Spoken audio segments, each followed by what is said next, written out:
awesome. You know, it's such a beautiful movie.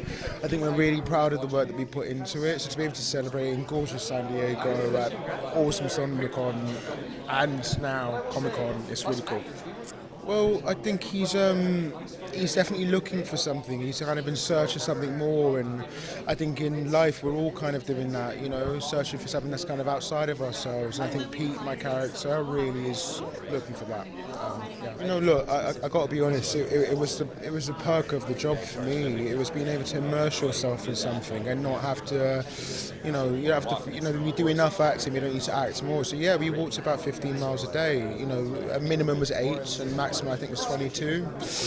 Doing that, you know, you kind of forget some of the silly acting things that you do, and you just give yourself away, and I was really lucky to have that. Oh, just look, those are my boys, these are my boys. I'm just so, honestly, you know, there's one thing getting on with someone, there's another thing appreciating people for their work and their dedication, and every single boy in this just completely sacrificed and gave himself away to making something that felt bigger than us. So I love these boys, Cooper, Charlie, Tut, Garrett, Jordan, everyone. We all did. Ben, everyone. So big fans. Besides Stephen King, who obviously is like a master storyteller. And I'm talking about, you know, novella and books. You know, he's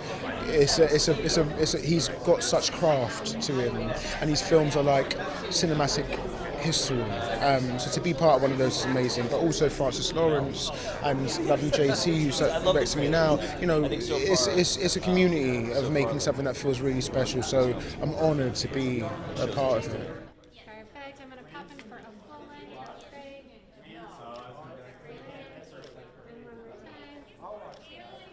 Oh man, I mean, being here, you know, with the lads, you know, with the team, it means so much, you know, and this environment is hectic and crazy and exciting, and like getting to experience that, I think, you know, my first time in America, do you know what I mean? Like it's been such a journey, but no, it's great, and we've worked so hard, and we finally get to show the world, you know, what we've been working on, and we have this excitement build up. You know, we can't share certain things, but now it's like, you know, we'll let it go, and it's beautiful. It's beautiful. Obviously, I think he says it in the trailer, in the first trailer. You know, I can't stop thinking about that money. Do you know what I mean? And I think money is a motivating factor, but also, you know, he wants to, you know, just walk and make some friends. You know, so what that means for him is, you know, he comes from a background. He grew up dirt poor, literally in Baton Rouge.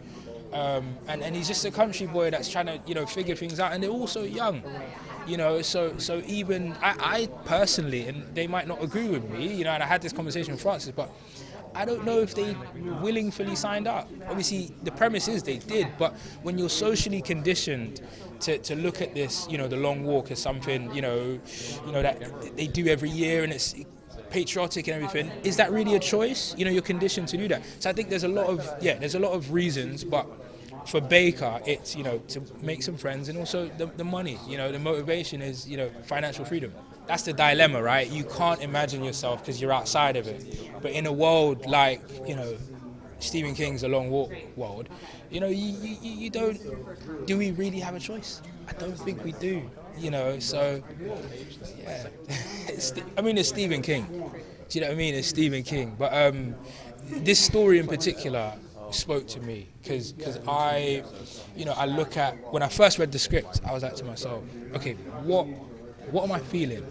And I felt, you know, a range of emotions, but the main emotion that I was feeling was almost gratitude, you know, to be, you know, in you know, to be able to be in a world where I can be free, you know, and also the fears of stepping into, you know, kind of a authoritarian type rule, you know, because I look at that and I felt gratitude, and I felt like I wanted to do the story justice. So being a part of that, you know, within itself, and then Stephen King, it was wonderful. It was wonderful. Oh man. I can't. Wait, I could go on for days about this. My feet, you know, they're still recovering. No, like obviously physically, it was, you know, it was a lot. Walking in the heat, You know, it's one continuous shot. We film one scene a day.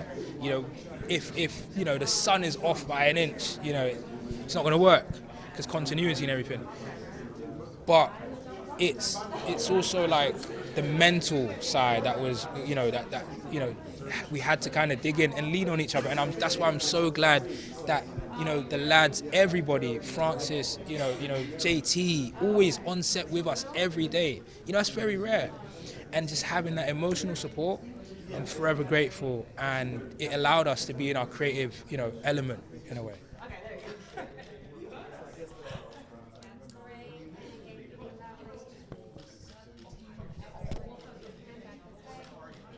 I didn't expect it to be as emotional for me. I was walking the floor yesterday, and what kind of came over me was a sense of like community, and seeing how happy, I could get emotional thinking about it, how happy everybody was to be here and like to celebrate their fandoms and to find community within that, and people from all walks of life, all places, all colors. It was amazing to see, and not to mention how dope the cosplays are too, and to like cosplay with pride and to be able to compliment people and say, damn, it looks great, I know who you're cosplaying as. So I loved it, and I've never experienced anything like this in my life. Comic-Con is unlike anything I've seen. It's been on my bucket list to go to Comic-Con since I was 9, and to be here now walking the carpet next to Mark Hamill is a really cool life moment. Yeah, look, it's thinking like, who would sign up for this, right? And I think that it comes out of a place of necessity in some ways for these boys in the, you know, dystopian world that they're living in. And Stubbins has a very unique reason for joining the Long Walk, something that I don't want to necessarily spoil for fans, but fans of the book will have been aware.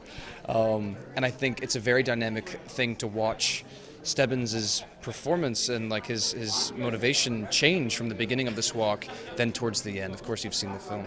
And I think going into it with this idea of I'm going to beat all of these boys, and I don't want to get close to them because I don't want to hurt them. You know, I don't want to hurt myself because I know I'm going to beat them all. And to see that kind of shifting throughout the film, I think is a really cool thing to see as an audience member, but as an actor to play, it was a really cool thing to be able to play. Well, let me tell you, I walked 261 miles on that movie, so I feel like we paid our dues here, and we walked quite a while. I mean, it was towards the end. You know, look, at the beginning, I remember standing on set with Ben Wong, who played the Karate Kid, so cool, and it's 100-degree heat, and there's 50 boys, and we're all walking through this neighborhood, and it is just grueling. We walked 12 miles that day.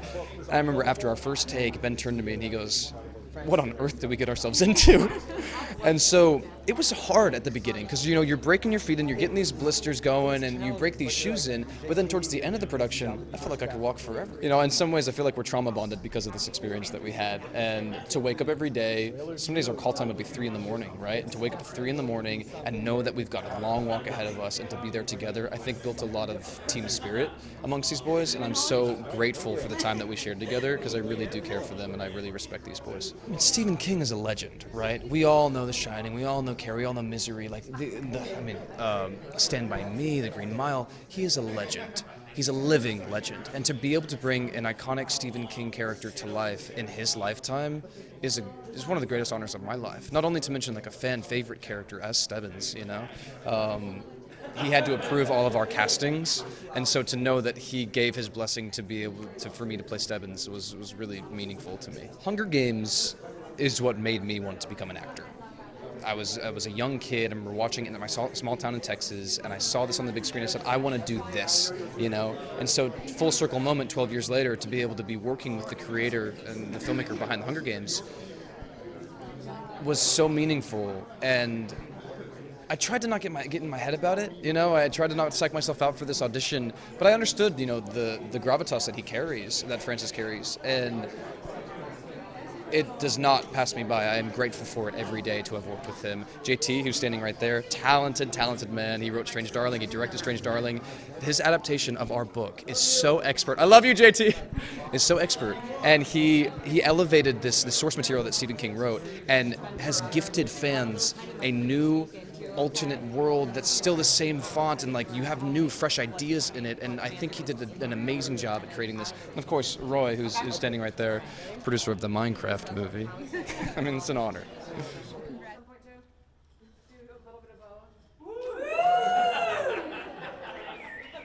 You know, he wrote this book when he was 17. It's unbelievable. So he's still in high school. These guys, I'm telling you, the young people playing the walkers are the real heart and soul of the movie, just like in the book. And they did a great job of adapting the book. Stephen King's happy, so that when he's happy, I'm happy. And I had some reservations about the violence, but after a phone call with Francis Lawrence, I was so ready to do it. I mean, I do my homework. I went to IMDb and I watched all of the Hunger Games and all of his movies, and I thought he's the perfect guy to do this, and I'm glad I did.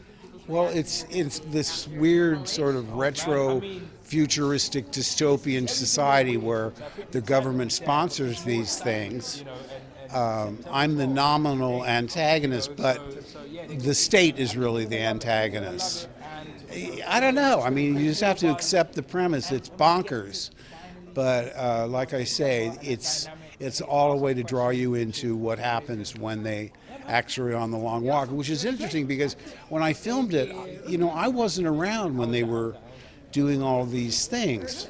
I read the book, I read the script. I thought the script did a great job of capturing the book.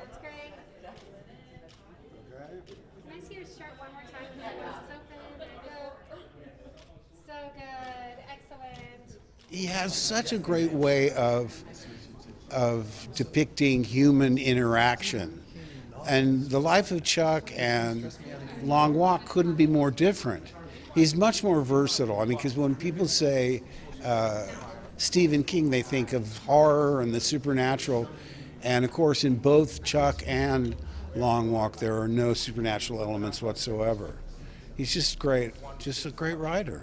One of the best ever. It's pre-space movies and post-space movies. Because pre-space movies, I could be a fan and walk on the floor and go to artist row and look at comic books and all those things. But then I made a movie called The Comic Book The Movie, which was a mock documentary. And I was playing Don Swan. So when I was on the floor, I'd say, hey, if you call me Don, you could be in the movie. If you call me Mark, we're going to have to cut it out. And people were really cooperative, so it was great. That was the last time I was actually able to walk the floor.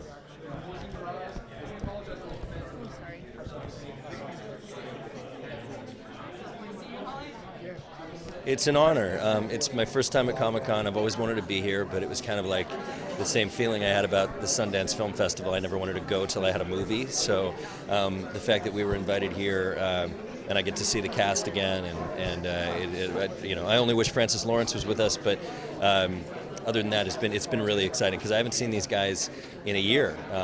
When we were on set, nearly a year ago. So they're just a tremendous group of people, and that camaraderie came back instantly when they all got back together, and it was great to see that.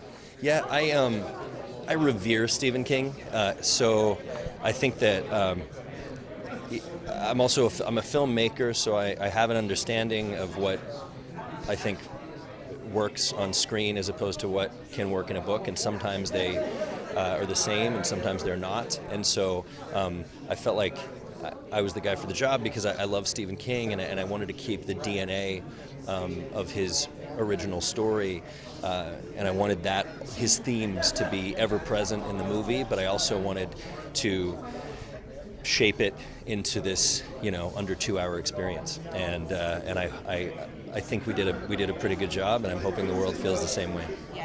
I think it probably was great for Francis. I've always wanted to do that as a director. I don't know how it felt or how it, in what ways it maybe challenged Francis as the director, but I do know that what I heard, especially from the cast, was that it was really, really beneficial for them as actors because they were able to age along with their characters, and go through the events along with their characters. And it's a very important story for that to happen, and I think the performances are just transcendent, and I feel like that probably has a lot to do with it. Just really special, so I think I'm constantly, as I move onto projects, I'm trying to recreate that in a way.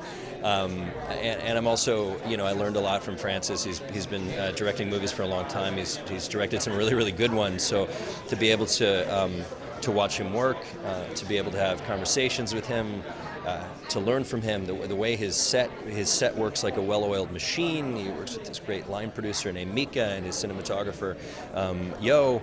It moves a certain way, and I gleaned a lot from that. And Roy is just sort of, I call him my fairy godfather, because he, ever since I met him, things have been going really, really well for me, and it's because he's just a really good human being who cares about the art of filmmaking. And it's not common you meet producers who feel that way, and when you run into one, you got to hold on to them tight. I'm very excited and thrilled to be able to meet everybody again and to talk about it in front of the group of people at Hall H. And I think JT's, it's his first time, and to see Hall H, and it's just going to be fun. Well, I've read every Stephen King novel, and when after it, I was said if I wanted to pick any other novel that I could adapt, then they would give it to me. And so when this one became available, I was like, of course, I would love to do this. And it was the fastest from development to production of a movie I've been involved with. So like from the time we started till the time it wrapped was under 18 months.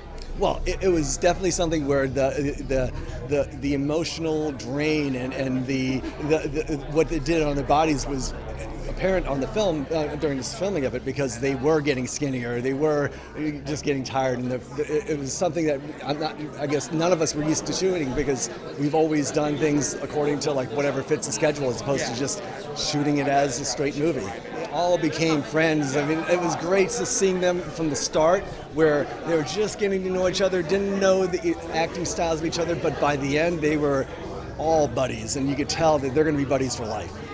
Francis, this is actually my first time working with Francis, and he's so collaborative, and he's the most humble person that on the set. It was just really wonderful working with him. Well, it was actually, it felt like it's a continuation of it, because it was during the post-production of Strange Darling when I had gotten the rights to this book, and I mentioned it to him, and he's like, I love that book. And so everything just came together, and so it sort of flowed from Strange Darling right into Long Walk, and hopefully into another one. Lovely. One more time. Your fake smile? Yes, and again, look at me, and one more time. That's great.